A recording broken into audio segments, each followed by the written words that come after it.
Yeah, hi all, welcome to this small pep talk. I am Professor Samuel Johnson from VIT Business School, VIT University, VIT Chennai campus. I am so happy to introduce my good friend Mr. Vijayaraghavan. He was a faculty, he taught at university, and then he did a 2 years fellow internship with Teach for India, fellowship in Teach for India for 2 years. And then he worked with small municipal schools, and he's a very passionate person whom I know for quite a long time. And he means development, he means growth, he means reality, he means sacrifice for the development. So without any further ado, I think this short interview would motivate you wherever you are. It would motivate students or teachers. It's a simple journey how an engineering graduate, after working for the needy. Today, this month in August 2016, I'm happy that he is on his journey to Harvard University to do his Masters in Education in International Education Policy.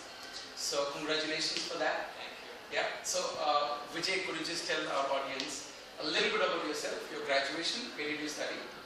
What is your background? Because many people think in engineering, then IT and then start working. Right. Yeah. So what did you do in your undergraduation? I did electronics and communication. Easy engineering. Easy. Yeah. And I did masters in engineering too.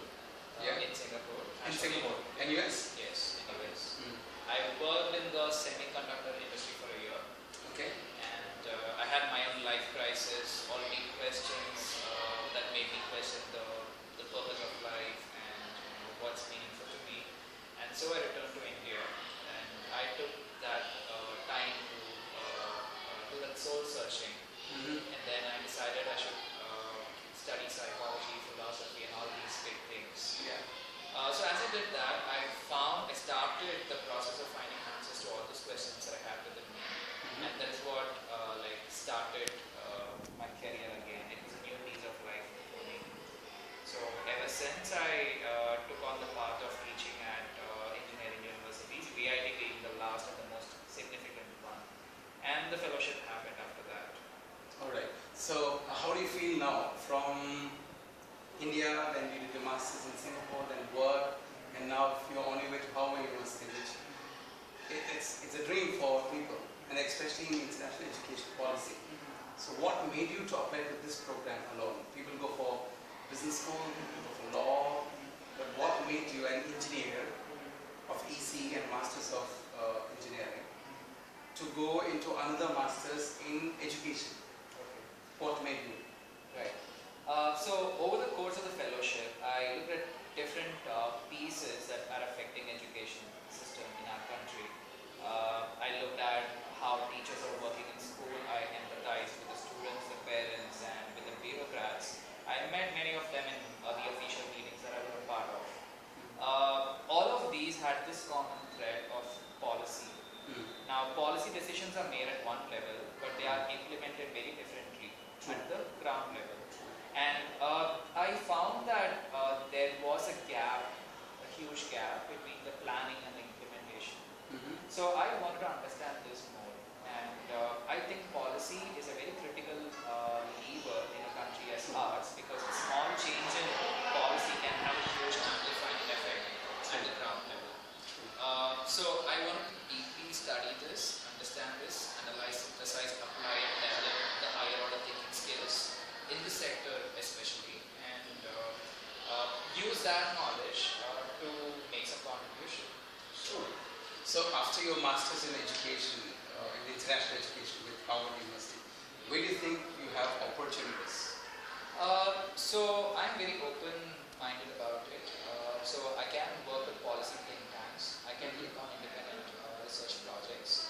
There are a number of people and organizations working in this area. So I'm not very apprehensive or anxious about what's going to happen later, because anyway, if I have very sound skills, the opportunities will come my way. True. So it is wonderful to meet you. Any piece of small advice for a young graduate, you can straight away give a message. For a young budding graduate, whether engineering or masters or business school, what is your message? My message would be slightly old-fashioned, something that people would have said like several times. It is always pursuing excellence and setting your eyes on your vision, always being consistent about it. Because that is always this, there is always this gap that I see among people who dream, they have all these big dreams, but to do what it takes to get there, that I don't see a lot. True. So there is also a lot of complaining that I see among people, which I mean there are also a lot of people who are actually getting on the ground and doing the work. But yeah, I mean it's like a bit more discipline, a bit more persistence, a bit more focus can take people to great heights. Sure.